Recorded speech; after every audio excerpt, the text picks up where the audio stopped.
자, 이번 시는 이상의 거울이라는 시입니다. 내용 한번 들어와 볼게. 이 시는 자유시, 관념시, 초현실주의 시가 된다. 자, 여기서 관념이라는 것은 어떤 생각을 다루었다. 그리고 초현실주의라는 건 당시 이 시가 나왔던 시대적인 그 배경에서 초현실주의가 유행했었거든.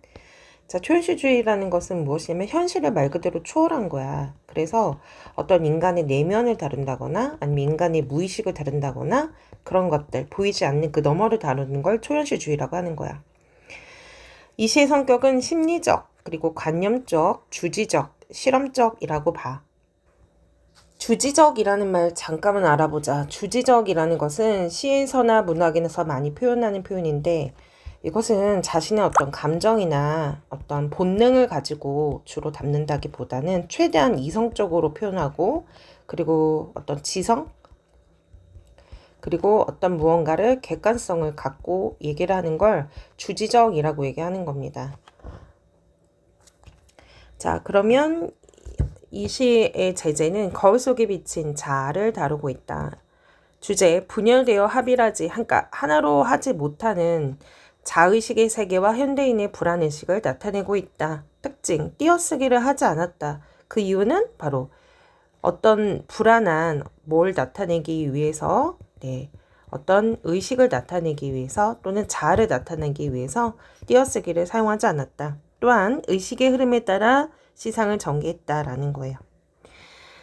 자, 여기 거울의 창작 배경을 잠깐 알아볼까? 이 작품은 초현실주의 영향을 받는데 이때 당시가 세계 제1차 대전이 있던 상황이었죠. 그때 일어난 예술운동으로 무의식은 자기가 깨닫지 못하는 의식을 얘기하는 거죠. 그리고 잠재의식을 탐구하며 기존의 것을 거부하고 새로운 것을 표현을 추구했습니다. 그리고 굉장히 파격스러운 기법을 많이 사용했는데 이 시처럼 띄어쓰기를 사용하지 않는다거나 아니면 숫자나 기호를 통해 시를 나타내거나 근데 이렇게 하는 이유는 뭐죠? 우리가 이제 생각해보면 1930년대 역시 일제강점기 때였으니까 자 이렇게 억압된 현실의 불안한 의식을 잘 이제 표현을 하였다라고 보면 돼요. 자 그럼 내용으로 우리 한번 들어가 보자.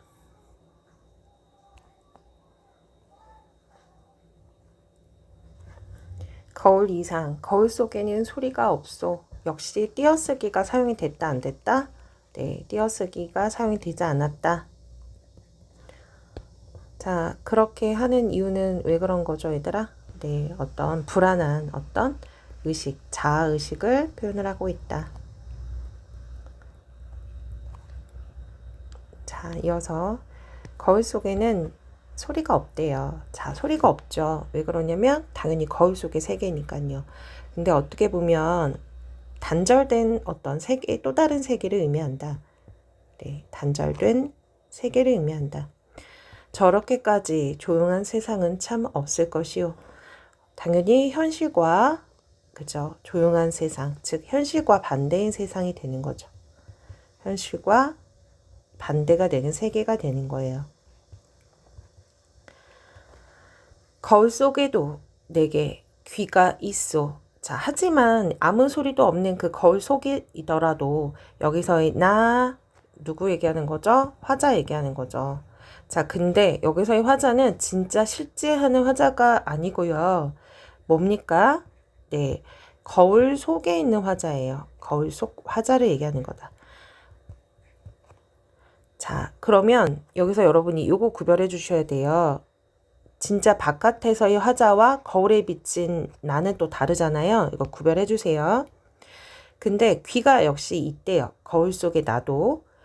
내 말을 못 알아듣는 딱한 귀 두 개나 있어. 자, 그러면 여기서의 내 귀라는 건 바로 거울 밖에 있는 진짜 뭐가 되는 거죠?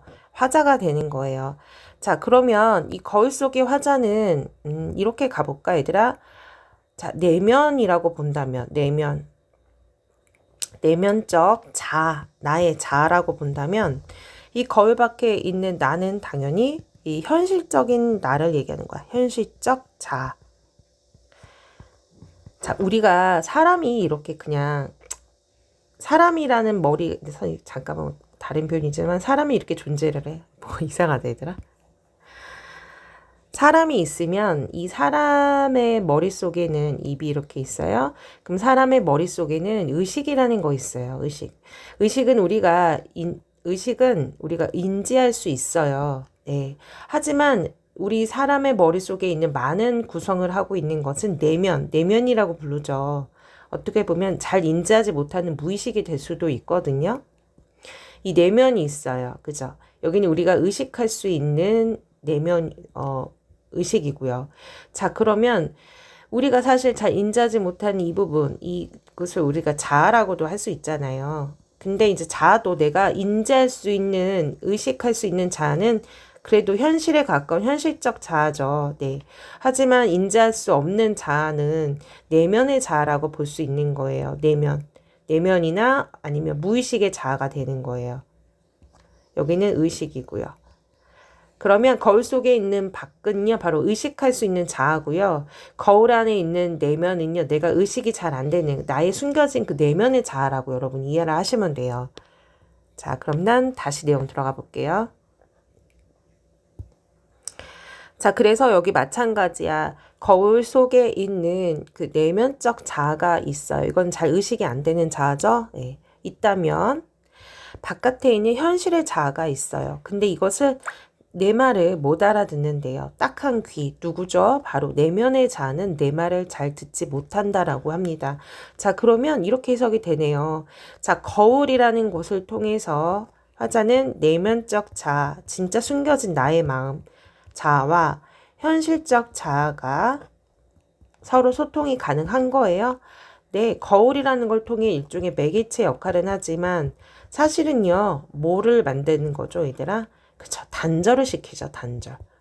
소통이 됩니까, 안 됩니까? 안 돼요.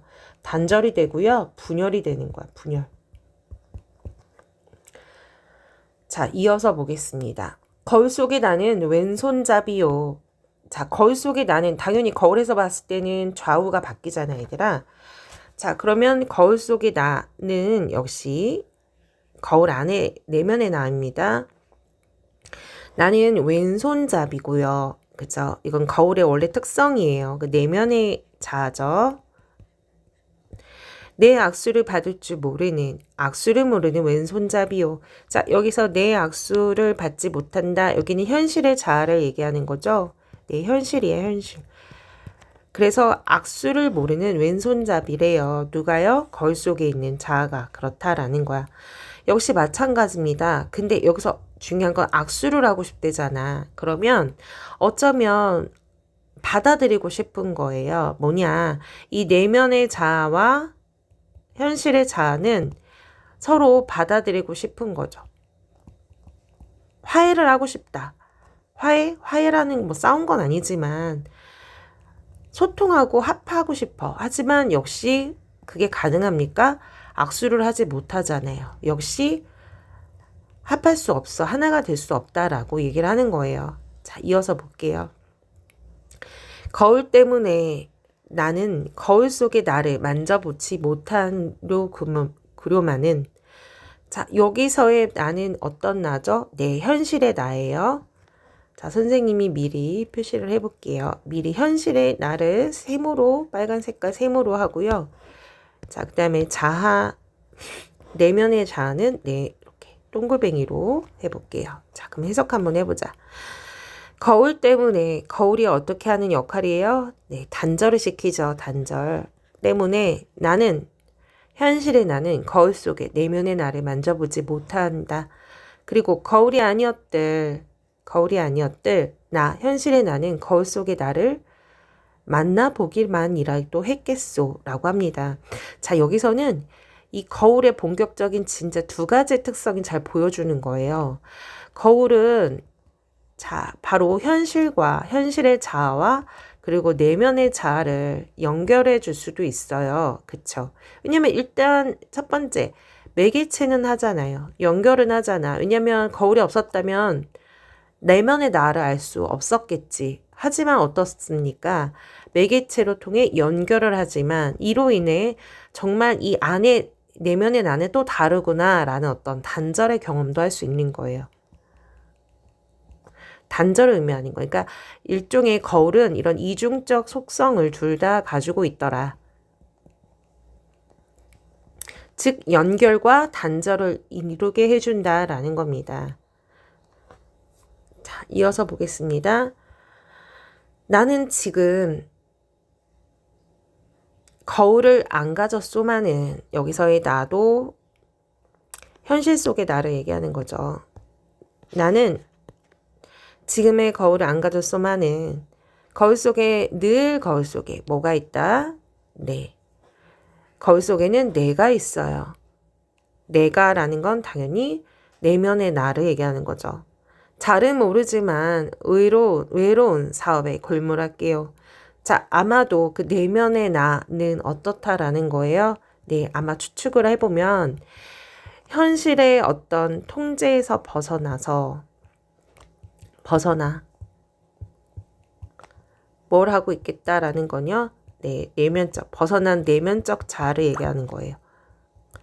그런데 얘들아, 사람이 현실에서 살아야 하잖아. 어쨌든 우리는 이 땅을 딛고 땅 위에서 살아가는데 현실 도피, 현실을 넘어선다, 현실을 피한다 라는 건 결국에는 내 스스로 나를 인지하지 못하는 거랑 똑같거든. 그러니까 분열을 하는 거야, 분열.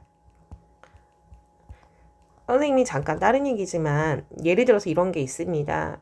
어떤 사람이 아까도 얘기했지만 어떤 사람이 있어요. 그러면 현실에서의 바라보는 자신의 모습, 의식하는 나의 모습이 있고요. 아니면 내면에서 느껴지는 나의 모습이 있잖아. 가령 예를 들어서 현실에 나는 뭐 예를 들어서 뭔가를 계속 주식을 해서 돈을 날려서 이제 이랑 땡전 한 푼도 없단 말이야. 돈이 예를 들자면. 그치만 이 사람은 이 현실을 받아들이지 못해. 그래서 자신이 어렸을 때부터 꿈꿨던 그래 100억 자산가의 삶을 계속해서 꿈꿔나는 거야. 이 내면에 그걸 원한단 말이야. 그러면 여기서 뭐가 있냐면 현실의 나의 모습과 그 내면 속에 있는 나의 모습이 서로 일치할 수 있어요? 일치할 수 없어요. 그쵸? 이러면 분열이 있는 거야. 우리가 정신병이 달리 걸리는 게 아니야. 이런 분열에서 걸리거든? 그러면 무조건 현실과 내면의 나가 이렇게 일치해야 되냐? 그렇지는 않아. 뭐냐면 어떤 사람은 이런 사람이 있어요. 돈은 역시 주식을 해서 막 빵원이 됐단 말이야.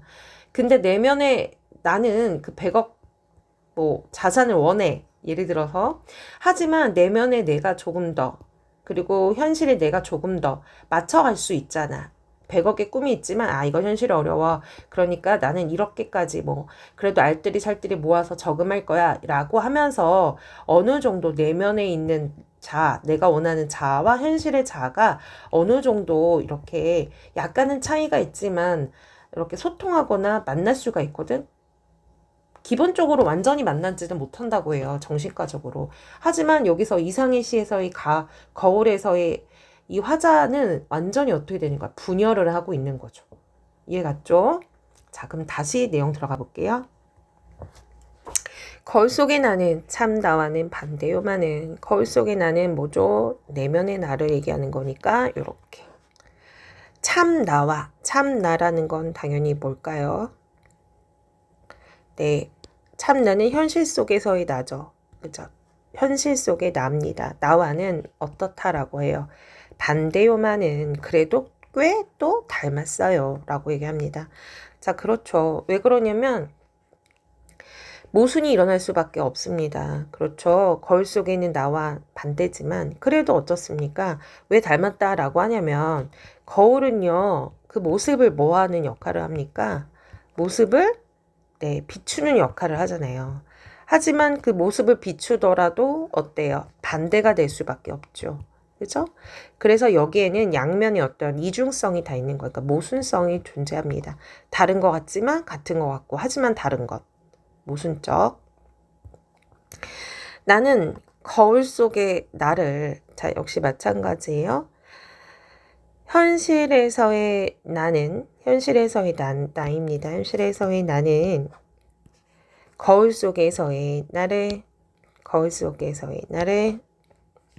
근심하고 진찰할 수 없으니 벅 섭섭하오.